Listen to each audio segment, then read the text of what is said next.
Hey everyone, we're going to make these summaries pretty short just because I know you have 3 of them today. So I'm going to go through these points pretty quickly. Please make sure to follow along in your novel to know exactly the parts that you need to read, okay? I promise you I am cutting down the chapters a lot, so homework shouldn't be too bad. So first off, chapter 3, Scout begins to fight with Walter because obviously Walter in the last chapter kind of got her in trouble. She kind of tried to she was trying to stand up for him about why he couldn't take lunch money from the teacher, but instead it kind of backfired on Scout. So she begins to kind of beat him up, and Jem stops her and actually invites Walter over to lunch. And you'll get more information on that, okay? Then we move on to Miss Caroline back in the classroom. She has a conversation with Burris Yule, and we all remember from the movie that Mr. Yule, the gentleman that is on trial for raping his daughter, right? It's either between him or Tom Robinson. Well, Burris Yule is his son, is Mr. Yule's son. And they find cooties on Burris's head lice. And we find out a little bit more that all of the Yules only attend school like the first day of the school year. So they're very uneducated. At the very end, there's some really important quotes from Atticus that support this idea of compassion and how we need to be able to see things from other people's point of view. So definitely pay attention to those quotes, okay? So we're going to go ahead and jump right into Chapter 3. I read the blue, you read the pink. I'm not going to be covering the pink, so make sure you do that on your own in your textbooks, okay? So let's go ahead and start with Chapter 3. Catching Walter Cunningham in the schoolyard gave me some pleasure, but when I was rubbing his nose in the dirt, Jem came by and told me to stop. Right, you're going to read a little bit more about him. Jem suddenly grinned at him. "Come on home to dinner with us, Walter," he said. "We'd be glad to have you." Walter's face brightened, then darkened. Jem said, "Our daddy is a friend of your daddy's. Scout here, she's crazy. She won't fight you anymore." And that is true. Walter Cunningham's dad is close to Atticus, so Jem felt to invite him over, especially since his sister did kind of beat him up.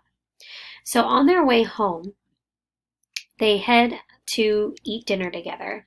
And the part that we're going to read is basically Walter Cunningham eats the food a certain way that causes Scout a little bit to not so much that she's upset, it's really just she's grossed out.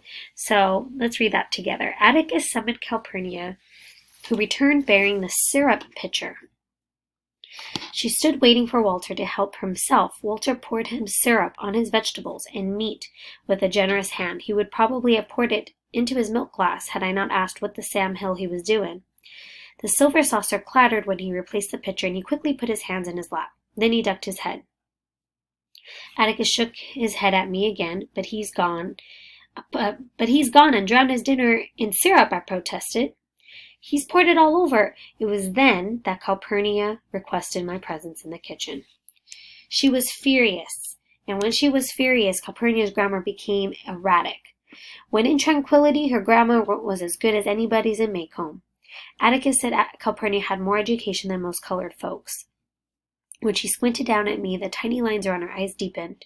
"There's some folks who don't eat like us," she whispered fiercely, "but you ain't called on to contradict 'em at the table when they don't. That boy's yo' company, and if he wants to eat up the tablecloth, you let him, you hear? He ain't company, Cal, he's just a Cunningham. Hush your mouth, don't matter who they are. Anybody sets foot in this house is yo' company, and don't let me catch you remarking on their ways like you was so high and mighty. Yo' folks might be better in the Cunninghams, but it don't count for nothin' the way you're disgracing 'em. If you can't act fit to eat at the table, you can just sit here and eat in the kitchen." I want you to take the time to really kind of dissect Calpurnia's words of company, of who is our company, who are the people we should be serving, and is it our best friends or is it strangers? Is it people acquaintances? I want you to kind of wrestle with that a little bit more. So we're going to move on This part you're going to read on your own. This is back at when Miss Caroline takes time to notice that Burris Yule has, insects in his hair. I know that sounds really gross, but you're going to read that on your own. And the Cootie's host showed not the faintest interest in the fur he had wrought. He searched the scalp above his forehead, located his guest, and pinched it between his thumb and forefinger. Miss Caroline watched the process in horrid fascination. Little Chuck brought water in a paper cup, and she drank it gratefully. Finally, she found her voice. "What is your name, son?" she asked softly. The boy blinked. "Who, me?" Miss Caroline nodded. "Burris Yule." Miss Caroline inspected her roll book. "I have a Yule here, but I don't have a first name. Would you spell your first name for me?" "Don't know how. They call me Burris home." "Well, Burris," said Miss Caroline, "I think we'd better excuse you for the rest of the afternoon. I want you to go home and wash your hair." So this tells you really quick, you guys, kind of the educational level of the Yules. And you're going to read a little bit more of what she tells him to do.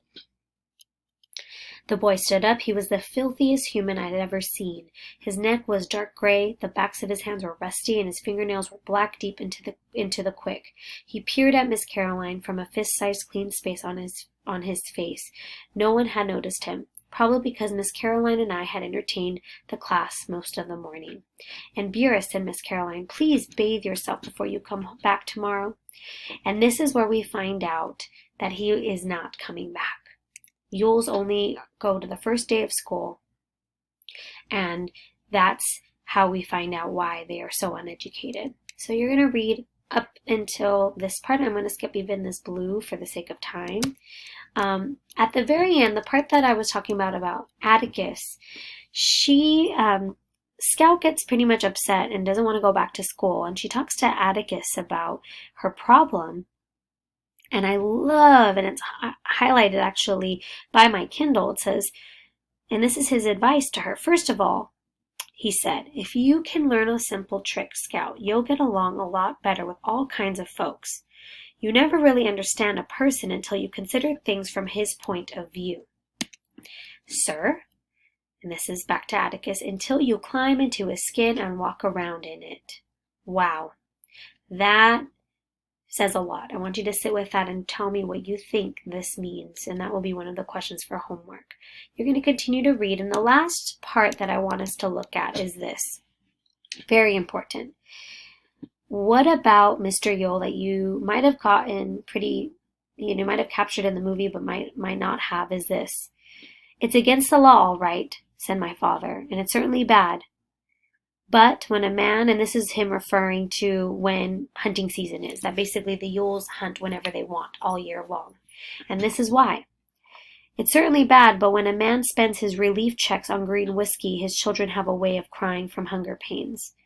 I don't know of any landowner around here who begrudges those children any game their father can hit."